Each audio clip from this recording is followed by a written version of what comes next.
This is Broken Bago, like you've never seen before. We're tackling one of the hardest red tracks here in pursuit of Bago Bluff. But this time, we've bitten off more than we can chew. Yeah! Join us as we push our vehicles and our skills to the limit.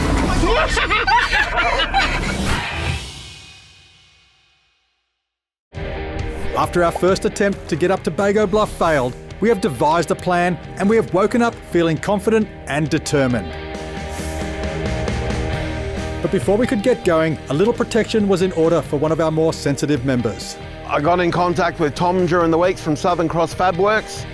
After seeing how awesome the sliders were in the last couple of trips, decided he wanted to sit for himself. So we built a set, got them locked up and brought them down. Look at that for a bit of sexy. No good? Maybe I need to have a bath after this, not a shower. I'll put them right over here, okay? Don't squash yourself, I need to do with the slider. I won't fit underneath with the slider. Oh, I've got it. Yeah, that's it.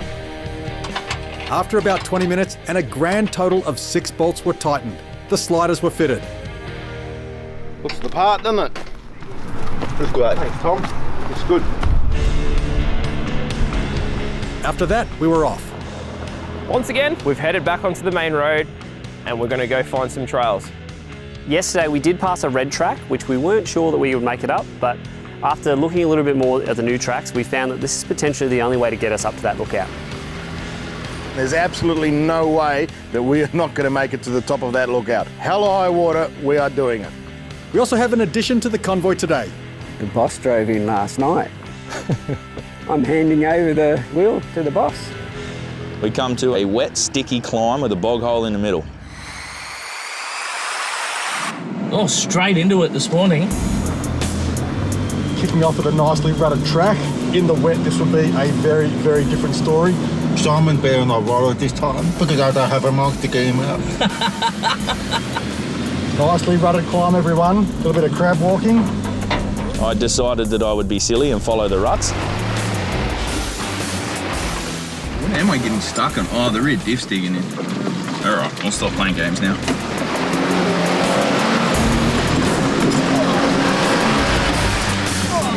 Looks like it's made out. Oh, that was fun. Up. Let's go.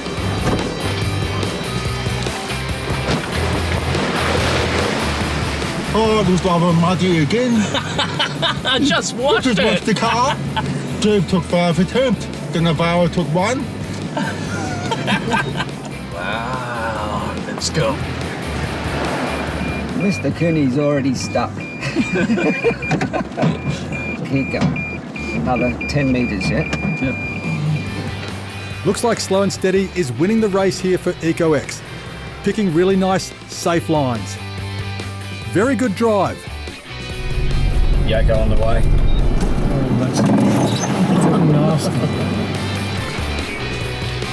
The Yokohama Navara got it up there first go. The mud trains are just so suited to this terrain. They just keep on biting and climbing. Here we go, first track of the day. The Ranger did an awesome job, well and truly set up the way we wanted it to be. I got stuck here last night. Let's see if we can do it again. It's harder going downhill last night. I'm going to send it. We'll go in the rut and see what happens. Oh yeah, came out of the rut. Loves it. Windows up!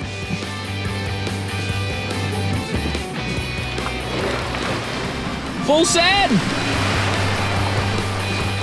We made that. Now we're at the top. Let's go! I'm scared. Should be right. Don't be scared. Be terrified. Nice. If the Iveco could do it, the 79 can. Come on, Johnny. Oh, very good. Very nice. I thought, yeah, this car will eat that. Bottomed out. Had to have backup and a couple of goes. I got my mate Butcher beside me, just taking the living out of me. And that's getting over it. About time you had a crack. Well, stage 1 was a bit of a giggle. But our day has only just started. We go now. Come on, baby. Grab.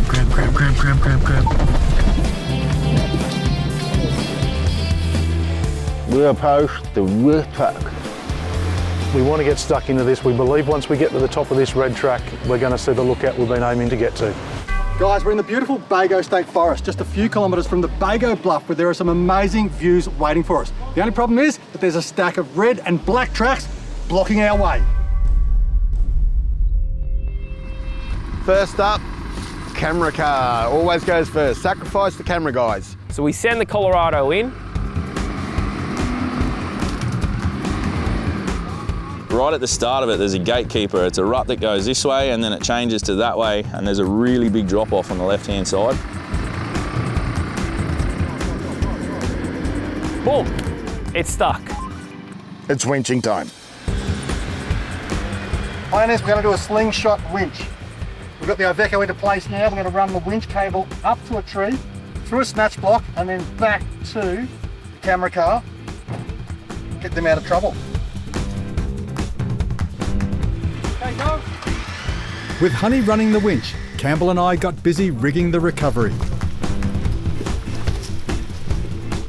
3 metre soft shackle, 10 metre braided extension. Nice strong connection there. Get the winch hooked onto the other end. Fun time. All right, the whole system is now under tension. We've got to get everybody out of the way, including me. With the full slingshot system set up and everyone clear, it was time to get the recovery underway. Okay, Honey, winch in. The recovery ring is the perfect redirect point for this type of recovery, and I'd specifically picked this spot because of the angle. But with the ute through as far as we could go, it was time for a reset. I'm going to go to the next tree. Winch out. Get a good shot of my bicep.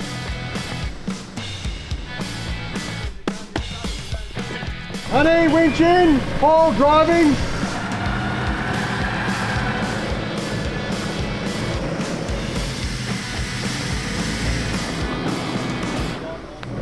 Woo.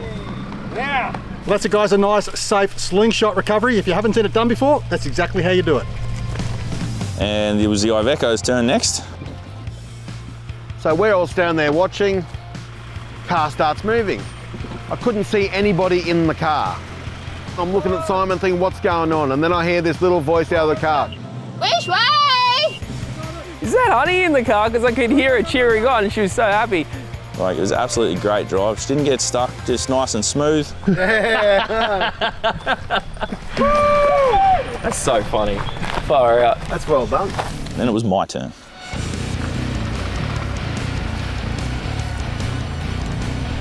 Got so much articulation and flex that it just walked up through the rut out the other side. Sweet, smooth, and just picked a nice line straight up. Like he went up a gutter in a car park. Straight behind him is Tom in the Navara. Oh well, point and shoot, Tommy. Yeah. And he's really experienced in rock crawling. So he decided to do his own line. He didn't need a spot. He was like, I'll give it a crack myself.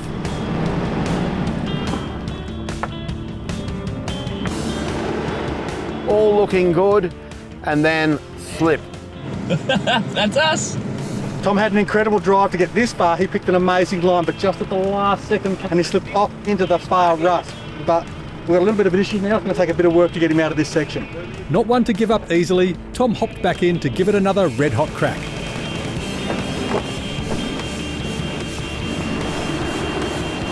But sadly, the IFS Navara didn't have the flex or clearance that Tom needed. You're mashing the rear bar and getting caught up on the rear diff. Okay, when you get out, winch. Dad to the rescue. Run it out, hook it up to the tree there. Tree that Simon has so generously prepared for us with a tree trunk protector, soft shackle blanket. Clear, winching! A quick setup and let the carbon winch do its magic. Who needs a winch when you've got me? Nice save. All I needed was that little bit of a pull just to get out. I needed to scrub maybe a front rock on my hip. Byron should go there and flatten it out with his little washing machine with wheels. Johnny Bushwhacker, just done up this new 79, promised his missus it'll come back brand new, and he is so keen to give this thing a red hot go. It sounds good, it looks good, but then you got Johnny. I'm trying to take the same line as what Honey did. Honey do it, I do it. I was pretty interested to see this. He's got lockers. He should be all right. Oh my god! Oh my gosh. We didn't have enough run. He just needed a little bit of extra power. Johnny is a very determined man. If he wants to get up something, he'll put everything into it to do it. Every time he came through, his diff kept getting hooked and it'd pull him around, which would drop him into the rut and he'd lose all drive. So Johnny's had several attempts. He's been spotted to go back, and as he's going back, the weight shifts on the cruiser. Slipped down and it's come back in and it's picked the whole front left of the vehicle up and tilted back. Oh my gosh! Laughing, crying, it was all emotions happening in the LandCruiser. I thought he was gone. I am not taking my car up there. I am going the other way. I am not doing this. So as you start moving forward, your rear right is going to start coming up. You'll come down with a little bit of a bounce, but drive through it and you should be good. He's giving it to it to get over this little tree root on the side. I thought this is coming back down the hill.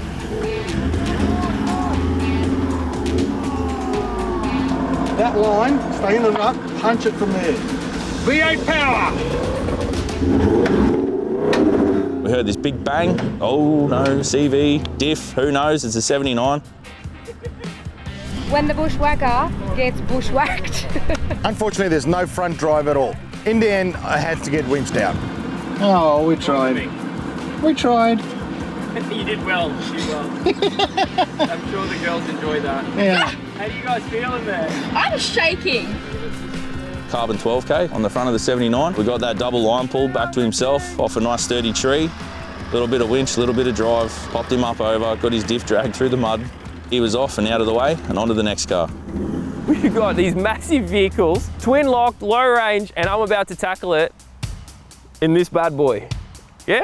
In a BYD. It's always good fun watching Byron drive. He's a very spirited driver, knows what he's doing. I've done pretty well, and then next minute, Just slips off onto the left-hand side. Unfortunately, the embankment's there. When I say now, I'm going to need you to turn left, but keep coming for now. Start turning left. Too late. because I'm on a massive incline, it's loading the rear motor up and it just can't drive it. No matter what I did, I just could not move. Yep. She ain't going nowhere. Something I never thought I would see, Byron actually called for a winch. Bit of panel damage in the back, brake light gone, but we keep on mustering on. Once Byron got up there, the pressure was on us because he just got an electric vacuum cleaner or whatever it is up the hill. After the damage we've seen on the back of Byron's car, we decided it was probably a safer bet if we grabbed a few tread boards and tried to level out this gully to save braking any further vehicles. So next up, we got the EcoX gear, the Toyota Prado. He hasn't done much experience in forward driving, but there's tread boards here, so it should help. Just give him, stay there, just give him a push. Even I had second thoughts. Well, I said, no, I don't think so, Mr. Cooney. Needs to go backwards and hit it with a little punch. Right end down, right end down, He drove that like a champion. He's almost got it through, probably 90% of the way through, but just can't get that last bit out. To preserve both the car and the track, Campbell hooks up the carbon winch on the rear of the Iveco to pull the EcoX gear car through. Wait till you see what's next, it gets worse. No, we don't even know what's ahead. It's a surprise. Next up, Shannon. He's having a crack at the Navara. We've made it through the first rubbed out section to where we put the tread boards down. At this point, the left-hand front wheel just drops onto the tread boards. The G003 mud tyres are doing exactly what they're designed to do. There's a little bit of wheel spin, but every time they spin, they grab and grip. The side biters will grab hold of the embankment and just keep on pulling us through that rut. I just kept the right foot down, powered on up to the top of the hill unassisted and drove the whole way through.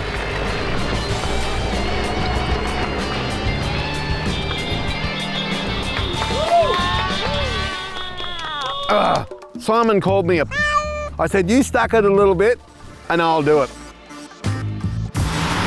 I really don't want to damage a car that I've just got. First time I drove it was coming here. My daughter goes, I think if you don't do it, you'll regret it later. And I said, I think you're exactly right. I don't think this is a good idea, but peer pressure. Peer pressure. Yesterday he was saying, oh mate, I can't tackle anything. I haven't got rock sliders, But now he's got the best rock sliders you can put on a vehicle. So let's see how he goes, getting up here. Oh, just a little bit more.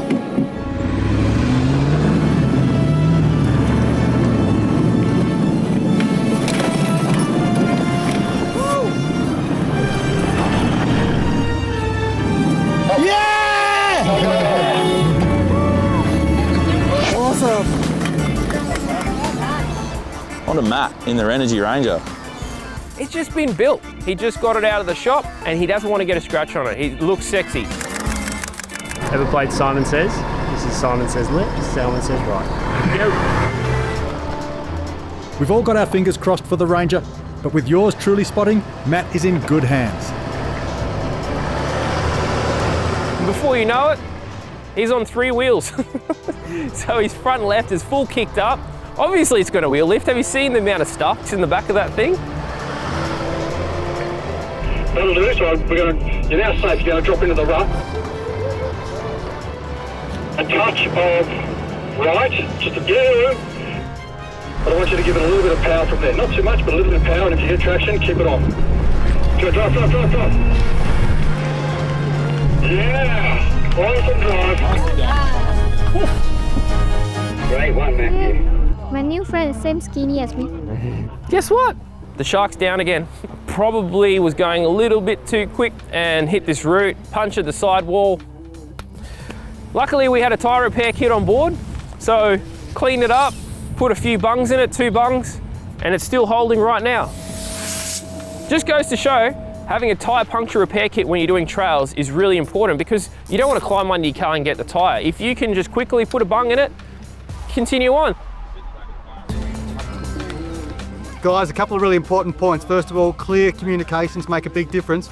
And tread boards, we didn't actually use them for traction like we're bogged in sand, we used them for clearance here. So basically filled this hole, packed it up with 6 tread boards, and it made a massive difference in getting those vehicles through. Beautiful, sweet drives with just that additional height and clearance here. Tread traction boards in this situation made a massive difference. We're all thinking that was an awesome section of track. Round the corner, the ruts. Day 1 was mud, day 2's ruts. Bit of a hairy bit here. More worried about bushwhacker not getting through. Yeah, 2-wheel drive, eh? Yeah, he's got a wheel rocker over there, but You need a hand, Johnny? backwards, Johnny, go back.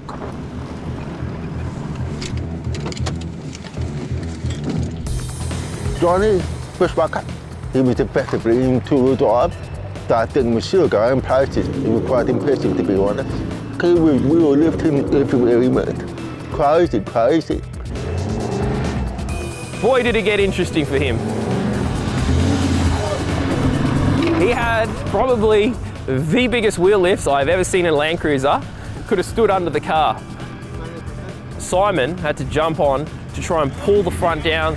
Tom was on the other side trying to push it over, trying to work it so they could get traction, and they eventually got it down and then they drove out of there. But man, it was exciting. Once we made it through there, we thought, okay, that's it for the red track. It's nice and simple, let's head to the top. With the convoy following close behind, it looks like we are on the home stretch. But what's next is far from nice and simple. Reality bites, and that was only the start of what was going to be a hectic day. This track just continued and continued and continued. There was multiple climbs, there was multiple winching spots, there was multiple cars, and it felt like that hill never ended. Next time on Life Off-Road. A few weeks ago, we did a fun Toyota versus Nissan challenge. You should check it out.